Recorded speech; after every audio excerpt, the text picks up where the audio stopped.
Hello everyone, welcome to the YouTube channel of Gentex academy Kakadeo Kanpur. Last lecture में बेटा हमने क्या डिस्कस किया था? जो हमारा कॉम्प्लेक्स नंबर का पार्ट 1 था उसमें हमने कॉम्प्लेक्स नंबर की डेफिनेशन, इमेजिन नंबर क्या होता है, इसकी जो प्रॉपर्टीज होती हैं और मल्टीप्लिकेटिव इनवर्स, ठीक है, इनके बारे में हमने कंप्लीट डिस्कशन कर लिया था। अब जो हमने सेकेंड पार्ट में डिस्कस करने जा रहे हैं हमारा क्या है, अब हम यहाँ पर पढ़ेंगे कॉन्जुगेट पढ़ेंगे इसी में, ठीक है, इसी में आप मॉडुलस डिस्कस करेंगे, इसी में जो है हम आपका आर्ग्यूमेंट भी डिस्कस करेंगे, ठीक है। तो इन सारे टर्म्स को हम यहाँ पर डिस्कस करने वाले हैं, क्या क्या आपका कॉन्जुगेट, मॉडुलस एंड आर्ग्यूमेंट, ठीक है। फिर थर्ड पार्ट में आपका पोलर फॉर्म और जो अदर रिप्रेजेंटेशंस होते हैं उनको डिस्कस करना है। तो पहले हम सेकंड पार्ट को इसको कंप्लीट करते हैं। तो देखते हैं कॉन्जुगेट का मतलब क्या होता है। कॉन्जुगेट का मतलब है संयुग्मी, ठीक है। तो अगर इसकी डेफिनेशन की बात करें सबसे पहले कि कॉन्जुगेट का एक्चुअल मीनिंग क्या होता है, तो अगर डेफिनेशन की बात करेंगे then we can say that the point of reflection, the point of reflection of any given complex number, any given complex number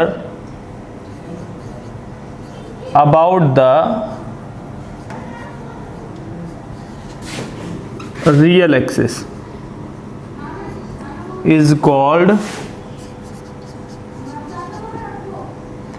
conjugate, ठीक है। मतलब किसी भी कॉम्प्लेक्स नंबर का जो रियल एक्सिस के अबाउट में रिफ्लेक्शन होता है, मतलब रिफ्लेक्शन का मतलब क्या है कि जैसे मान लो कि हमारे पास ये आपकी z equals to a plus iota भी कोई कॉम्प्लेक्स नंबर है, ठीक है, where a comma b belongs to real number.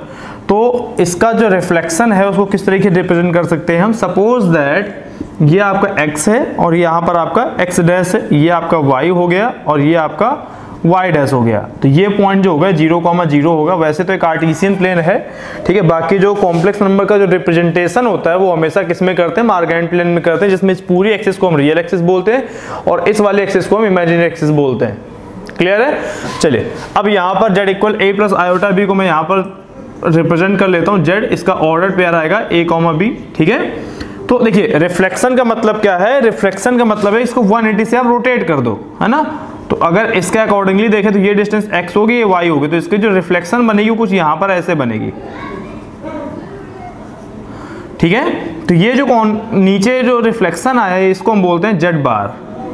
Conjugate को किससे रिप्रेजेंट करते हैं, z बार से। अब देखो जब x तो वही रहेगा, y नीचे सट जाने पर निगेटिव हो जाएगा। तो इसके जो कोऑर्डिनेट बनेंगे यहाँ पर, ये एक्चुअली में a और b हमने लेट किए यहाँ पर, ठीक है। So this is a, this is b, तो ये नीचे आने पर माइनस ऑफ b हो जाएगा। तो इसके ऑर्डर पेयर आ जाएंगे a, माइनस ऑफ b, ठीक है। तो मैं यहाँ पर कह सकता हूँ कि इसके अकॉर्डिंगली जो z बार होगा वो हमारे पास a minus of iota b हो जाएगा, ठीक है। अगर यही कॉम्प्लेक्स नंबर बेटा यहाँ पर रखी होती, यहाँ पर z, ठीक है, या z डैश बोल देता हूँ, तो इसका जो कॉन्जुगेट बने रिफ्लेक्शन आएगा वो कहीं कुछ यहाँ पर आएगा और ये होगा z डैश का बार। बात समझ में आ गई? अगर इसके ऑर्डर पेयर की मैं बात करूंगा तो इसका होगा माइनस a, b, नीचे साइड जाएंगे तो माइनस a, माइनस b हो जाएगा। बात समझ में आ रही है? तो अगर इसका कॉन्जुगेट देखेंगे तो वो ये वाला है और अगर इसके कॉन्जुगेट की बात करेंगे तो वो ये वाला है। क्लियर है? ठीक है। तो अब इस देखो ये तो बात होगी कॉन्जुगेट की। मतलब क्या, एग्जांपल देख लो एक इसका। एग्जांपल की अगर बात करें कि z इक्वल अगर लिखा हो 1 प्लस आयोटा, तो z बार क्या हो जाएगा आपका 1 माइनस ऑफ आयोटा। क्लियर है? अगर यहां पर माइनस लगा होता तो यहां पर ये क्वांटिटी क्या हो जाएगी, प्लस के बराबर हो जाएगी। तो ये आपका होता है कॉन्जुगेट, ये आपका होता है संयुग्मी, ठीक है। इस तरीके से कैलकुलेट करेंगे। अच्छा, अगर मान लो z इक्वल कुछ ऐसे दिया होता 3 plus 4 iota whole by 1 minus iota, इसका कॉन्जुगेट बताइए। तो पहले इसको a plus iota b form में लाना पड़ेगा, इसको पहले a plus iota b form में लाना पड़ेगा, उसके बाद में जो है हम इसका कॉन्जुगेट निकालेंगे। तो ऊपर नीचे 1 प्लस आयोटा से इसमें मल्टीप्लाई करा लो, ठीक है। तो ये क्या हो जाएगा 3 प्लस 4 आयोटा प्लस 3 आयोटा, तो 3 प्लस 7 आयोटा, ये आपको हो जाएगा 3 प्लस 7 आयोटा प्लस 4 आयोटा इसका, तो माइनस 4, तो ये बेटा आपका -1 हो जाएगा, ठीक है। तो -1 प्लस 7 आयोटा अपॉन ये आपका 2 हो जाएगा, A square minus B square, तो 1 minus iota square that is equal to 2। ठीक है, तो इसको हमने डिवाइड कर दिया, तो -1/2 प्लस 7/2 आयोटा, ये आपका जेड आया है बेटा, है ना। तो इससे अगर हम जेड बार लिखना चाहें तो जेड बार क्या हो जाएगा बताओ, जेड बार हो जाएगा -1/2 माइनस 7/2 आयोटा। बात समझ में आ गई। तो इस तरीके से किसी भी कॉम्प्लेक्स नंबर का आपको क्या ज्ञात करना है, क्या कैलकुलेट करना है, कॉन्जुगेट। क्लियर है, चलिए अब इसकी प्रॉपर्टीज के बारे में डिस्कस कर लेते हैं, है ना। तो ये तो हो गई सिर्फ डेफिनेशन और किस तरीके उसको हमें चेंज करना है, और हमने यहाँ पर एक दो एग्जांपल डिस्कस कर लिए। अब जो है यहाँ पर बात करेंगे तो इसकी प्रॉपर्टीज के बारे में बात करेंगे, ठीक है। तो प्रॉपर्टी नंबर वन क्या कहती है कि अगर कोई भी एक कॉम्प्लेक्स नंबर है उसका आपने कॉन्जुगेट निकाला, अगर उसका फिर से कॉन्जुगेट करेंगे तो वही गिवन कॉम्प्लेक्स नंबर आपको मिल जाएगी। मतलब क्या है कि जेड बार का जो होल बार होता है that is equal to also Z, अभी बताया था मैंने, ठीक है। नेक्स्ट है कि अगर Z1 प्लस Z2 का होल बार निकालेंगे तो ये आएगा bar of Z1 plus bar of Z2। Bar of Z1 minus Z2 का निकालेंगे तो bar of Z1 minus bar of Z2 हो जाएगा। Bar of Z1 into Z2 निकालेंगे तो हो जाएगा bar of Z1 into bar of Z2 हो जाएगा बेटा। Conjugate of Z1 upon Z2 आप कैलकुलेट करेंगे तो ये क्या हो जाएगा, conjugate of Z1 upon conjugate of Z2, ठीक है।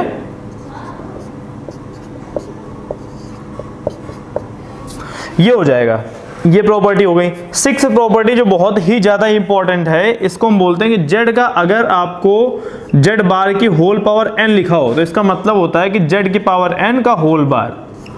वैसे ये उल्टा रिवर्स प्रोसेस में थोड़ा देखेंगे तो ज्यादा अच्छा लगेगा। जेड की पावर n का whole conjugate will be equals to Z bar to whole to the power n, ठीक है। कैसे भी आप उसको रिप्रेजेंट कर सकते हो, कोई फर्क नहीं पड़ेगा। क्लियर है बेटा। तो ये सिक्स प्रॉपर्टी हो गई, ठीक है। अब देखो नेक्स्ट प्रॉपर्टी में आते हैं। अभी मैंने जब कॉम्प्लेक्स नंबर स्टार्ट किया था तो वहां पर मैंने कुछ डिस्कशन किया था कि कुछ प्योरली रियल और कुछ प्योरली इमेजिनरी कॉम्प्लेक्स नंबर होते हैं, ठीक है। तो यहां पर क्या है कि जो हमारे पास सेवेंथ प्रॉपर्टी है, सेवेंथ प्रॉपर्टी क्या कहती है, सेवेंथ प्रॉपर्टी ये कहती है कि अगर मान लो आपका जेड, आपका इफ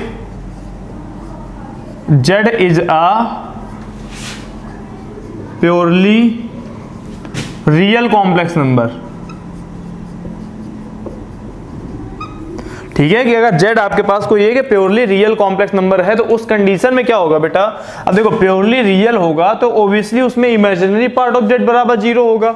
अगर इमेजिनरी पार्ट ऑफ z बराबर 0 है तो z बराबर a टाइप की कोई कॉम्प्लेक्स नंबर होगी, करेक्ट। अब अगर हम z इक्वल्स टू a का ऑर्डर्ड पेयर लिखने की कोशिश करेंगे तो क्या लिखेंगे, a, 0। और अगर इसको हम नंबर लाइन पर बनाओगे, मतलब कोऑर्डिनेट सिस्टम में, तो a, 0 कुछ मतलब कुल मिला के जहां पर भी हो बट होगा वो x एक्सिस पर ही, है ना। और अगर कोई एक पॉइंट x एक्सिस पर बिलोंग कर रहा है तो उसकी इमेज जो होगी वो भी तो x एक्सिस पर ही रहेगी कि नहीं रहेगी। तो इसका मतलब ये हो गया कि जो अगर कोई कॉम्प्लेक्स नंबर प्योरली रियल है तो उसका जो कॉन्जुगेट होगा वो अपने आप में उस खुद ही हो जाएगा, ठीक है। तो कहने का मतलब क्या है कि z इक्वल टू क्या हो जाएगा, z बार के बराबर, ठीक है, या फिर z minus z bar equal to 0 हो जाएगा, ये ध्यान रहेगा। नेक्स्ट आते हैं प्रॉपर्टी नंबर 8। प्रॉपर्टी नंबर 8 क्या कहती है, if z is a purely imaginary complex number,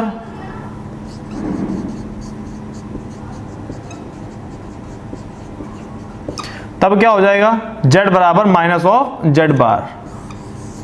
कैसे, अब देखो अगर वो प्योरली इमेजिनरी है तो z equal to iota b type की कोई कॉम्प्लेक्स नंबर होगी। अब अगर z इक्वल a 0, मतलब अगर उसको ऑर्डर पेयर निकालूं तो मैं 0, b आएगा। तो अगर 0, b का आप रिप्रेजेंटेशन देखेंगे तो बेटा कुछ यहां पर मिलेगी, तो इसका रिफ्लेक्शन यहां पर मिलेगा 0, माइनस ऑफ b, राइट। और यहां पर क्या 0, b है, ठीक है, ये z है, ये आपका z बार है, राइट। तो z equal minus of z बार के बराबर हो जाएगा, या फिर इसी को मैं कह सकता हूं कि z plus z bar equal to 0 हो जाएगा, इक्वल टू 0। बात समझ में आ गई। तो ये क्या हो गया, ये कौन सी प्रॉपर्टी होगी, प्योरली रियल और प्योरली इमेजिनरी की प्रॉपर्टी होगी, क्लियर है? तो बेटा ये सारा डिस्कशन जो हमने अभी तक किया है ये किसका हो गया, आपका कॉन्जुगेट का डिस्कशन हो गया। नेक्स्ट अब हम आते हैं अपने टॉपिक पर जिसका नाम है मॉडुलस ऑफ कॉम्प्लेक्स नंबर। मतलब किसी भी कॉम्प्लेक्स नंबर का अगर आपको मॉडुलस कैलकुलेट करना है तो आप किस तरीके से कैलकुलेट करेंगे और उसकी कौन कौन सी इंपॉर्टेंट प्रॉपर्टीज होती हैं वो हम इसको यहाँ पर जो है डिस्कस करेंगे। ठीक है, चलिए तो अब आते हैं नेक्स्ट, हमारा क्या है, मॉडुलस ऑफ कॉम्प्लेक्स नंबर। तो अगर हम मॉडुलस की बात करें, ठीक है, तो मॉडुलस क्या होता है, मॉडुलस में अगर हम देखें तो ध्यान से, तो मॉडुलस का मतलब क्या है, डेफिनेशन क्या है जो है, तो देखो इसको ऐसे समझो। ठीक है, मान लो आपसे वो पूछे कि मॉडुलस क्या होता है, तो मॉडुलस का मतलब ये कि जैसे मैंने बोला कि z इक्वल, इसका आप मॉडुलस बताओ। ठीक है, तो हम क्या पूछ रहे हैं डायरेक्टली, हम ये पूछ रहे हैं कि आप क्या करो, इसकी ओरिजिन से डिस्टेंस बताओ। नहीं समझ में आया? डेफिनेशन देखो तो समझ में आएगा। डेफिनेशन होती है the distance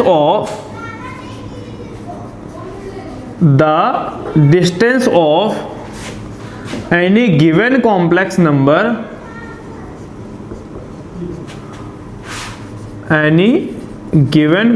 number, from the origin is called modulus। ये पॉइंट समझ आ गया सबको? क्या बोला कि अगर किसी भी कॉम्प्लेक्स नंबर का आपको मॉडुलस कैलकुलेट करना है तो इसका मतलब ये है कि आप क्या करो, उसकी ओरिजिन से डिस्टेंस बता दो। अगर आपने ओरिजिन से डिस्टेंस निकाल ली तो जो ओरिजिन से डिस्टेंस होती है वही तो हमारा मॉडुलस है। ठीक है, ये डेफिनेशन कहती है। तो अगर हमने z equal a plus iota भी कोई कॉम्प्लेक्स नंबर लिया तो इसका जो ऑर्डर्ड पेयर आएगा वो तो a कॉमा b आएगा। इसको अगर मैं नंबर इसमें क्वाड्रेंट सिस्टम में दिखाने की कोशिश करूं तो ये आपका x एक्सिस है, आपका y है, तो यहाँ पर कहीं आएगा। तो इसको मैंने z बोला, जिसको मैं बोलता हूँ ये कि ये a कॉमा b। अगर इसके मैं पॉइंट की बात करूँ तो ये a हो जाएगा, ये b हो जाएगा। तो यहां से लेकर ये जो डिस्टेंस आप देख पा रहे हो, ठीक है, इसको हम बोलते हैं कि ये जो आपका है ये मॉड ऑफ z है। ठीक है, अगर फॉर्मूले की बात करेंगे तो इसका चलो फॉर्मूला कैलकुलेट कर लेते हैं हम। फॉर्मूला कैसे निकालेंगे, तो देखो यहां से अगर इस वाले ट्रायंगल में आप बात करेंगे तो इस वाले ट्रायंगल में आप ध्यान से देखो, ये a है, ये b है, तो ये राइट एंगल ट्रायंगल है, ये समकोण त्रिभुज है। तो इसमें मैं पाइथागोरस थ्योरम लगा सकता हूं। तो क्या हो जाएगा, मॉड ऑफ z का होल स्क्वायर बराबर a square plus b square. तो ये क्या आ जाएगा, मॉड ऑफ z बराबर रूट ओवर, और वैसे प्लस माइनस आता है, देखो यहाँ पर जब पावर यहां पर जाएगी तो प्लस माइनस आएगा और रूट लग जाएगा, a square plus b square. अब मुझे एक बात बताइए, ठीक है, कि क्या डिस्टेंस कभी निगेटिव होती है क्या? तो हमने क्या किया, यहां से माइनस को रिमूव कर दिया, प्लस को लगाने की जरूरत वैसे भी नहीं होती है, ऑलरेडी पता होता है हमें, है ना। तो यहां पर क्या आ गया, plus root over a square plus का b स्क्वायर। तो ये जो आपका फॉर्मूला आया है बेटा, ये आपका फॉर्मूला किसका है, ये आपका फॉर्मूला हो गया मॉडुलस को कैलकुलेट करने का। बात समझ में आ गई? तो इस तरीके से जो है आप मॉडुलस को कैलकुलेट करेंगे। क्लियर है? चलिए अब आते हैं, कुछ हम यहाँ पर जो है क्वेश्चन ले रहे हैं 1 बाय 1 करके, ठीक है, और उसके बाद में डिस्कशन करते हैं। ठीक है, अच्छा एक काम कर लेते हैं पहले कि कुछ प्रॉपर्टीज हैं जिनको यहाँ पर हम डिस्कस करेंगे। ठीक है, कुछ प्रॉपर्टीज हैं जिनको हम यहाँ पर डिस्कस करेंगे जो इंपॉर्टेंट है थोड़ा सा। ठीक है, एक प्रॉपर्टी है जिसको हम बोलते हैं कि अगर आपके पास z कि पावर n का मॉड निकालना हो तो आप क्या करो, पहले मॉड निकाल लो और फिर पावर लगा दो। ठीक है, ये बहुत ही इंपॉर्टेंट प्रॉपर्टी है। ठीक है, सेकंड पॉइंट पे आते हैं कि अगर आपको z1 इंटू z2 का होल मॉड लिखा हो तो इसको हम लिख सकते हैं mod of z1 into mod of z2। Same ऐसे z1 अपॉन z2 लिखा है तो इसको हम ब्रेक कर सकते हैं z1 upon mod of z2। यहां तक क्लियर हो गया? तो वैसे तो प्रॉपर्टी बहुत सारी है इसमें। ठीक है, अच्छा अगर वो z प्योरली रियल है तो उसका जो मॉड ऑफ z होगा वो z के बराबर होगा। इसको भी मैं यहीं पे करा देता हूं। नंबर थर्ड हो गए। नंबर फोर्थ, अच्छा मॉड ऑफ z जो होता है हमेशा ग्रेटर देन और इक्वल्स टू 0 भी हो सकता है, वैसे इक्वल 0 नहीं होगा। ठीक है, डिस्टेंस 0 नहीं होती, तो ये भी ध्यान रखना। प्रॉपर्टी नंबर जो फिफ्थ है, if z is a purely real complex number, ठीक है, तो उसके लिए क्या हो जाएगा, मॉड ऑफ z बराबर z हो जाएगा। ठीक है, और अगर इसी में नंबर 6 प्रॉपर्टी क्या है, if z is a purely imaginary complex number है, तो यहाँ पर अगर वो इमेजिनरी थी तो जो मॉड ऑफ जेड होगा ये बराबर हो जाएगा इमेजिनरी पार्ट ऑफ जेड के, आयोटा उससे रिमूव हो जाएगा। ठीक है, तो ये कुछ इंपॉर्टेंट प्रॉपर्टीज है जिनको यहाँ पर हमने डिस्कस कर लिया है। ठीक है, तो ये बात हो गई किसकी, मॉडुलस की बात हो गई, इसकी बात हो गई मॉडुलस की। अब नेक्स्ट पॉइंट हमारा आता है जिसको हम बोलते हैं आर्ग्यूमेंट, कि आप आर्ग्यूमेंट किस तरीके कैलकुलेट करेंगे। ठीक है, चलिए, तो किसी भी कॉम्प्लेक्स नंबर का आर्ग्यूमेंट का मतलब ये होता है कि वो उसने एक्स एक्सिस के साथ में कितना एंगल सबटेंड किया है। लेकिन ध्यान देने वाली बात है, मतलब किसके साथ में, angle with the real axis, इसको बोलते हैं आर्ग्यूमेंट, इसको बोलते हैं आर्ग्यूमेंट। क्या, real angle with the real axis. बात समझ में आ गई। तो ये जो है ये angle with the real axis जो होता है इसको हम बोलते हैं ये आर्ग्यूमेंट है। ठीक है, अब देखो यहां पर ये जो angle with the real axis है इसमें भी दो पॉइंट हैं। सबसे पहली बात तो ये है कि ये हमेशा एंटी क्लॉकवाइज लिया जाता है, और दूसरा हमेशा स्टार्ट या फ्रॉम कहेंगे, from the positive side of real axis. ठीक है, ये दो पॉइंट आपको बहुत ध्यान रखना है। देखो इसको, ये आपका y एक्सिस है, ये आपका x एक्सिस है, ये आपका z है, जिसके ऑर्डर पेयर हो जाएंगे आपके पास। मान लो अगर z इक्वल टू मैं यहाँ पर लेके चल रहा हूँ a प्लस आयोटा b, तो यहाँ पर a कॉमा b इसका ऑर्डर पेयर हो जाएगा। अब ये जो a कॉमा b इसका ऑर्डर पेयर है, तो अगर मैं ध्यान से देखूं तो ये यहां से बेटा जो डिस्टेंस आएगी ये तो आपका क्या हो जाएगा, मॉड ऑफ जेड के बराबर हो जाएगा, और ये आपका a है, ये आपका b है। तो ये जो एंगल मैं देख पा रहा हूं ये वाला anti clockwise and start from the real axis, तो इसको मैंने बोला फाई। अब ये जो फाई है यही क्या होता है, आपका आर्ग्यूमेंट होता है। ठीक है, इसको यहां से हटा देता हूं मैं।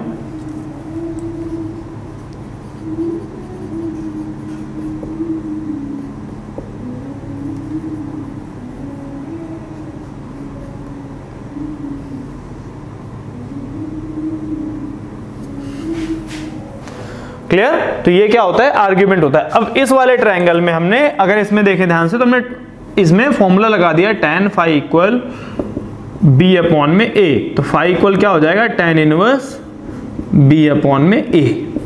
बस सिंपल सा है।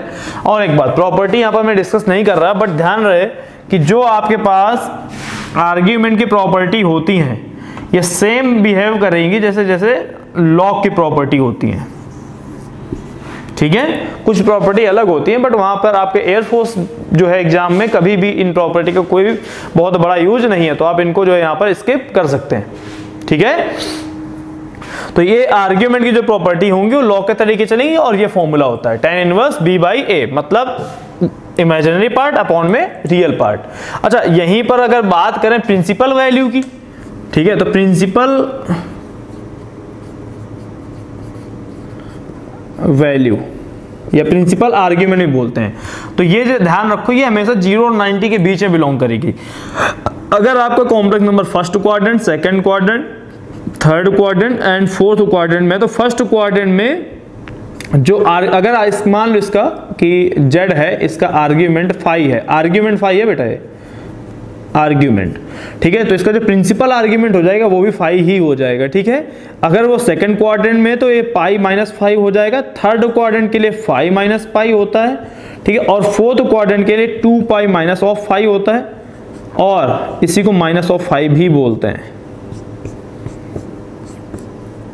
ठीक है, तो इनको भी आप यहां पर मेमोराइज कर सकते हो।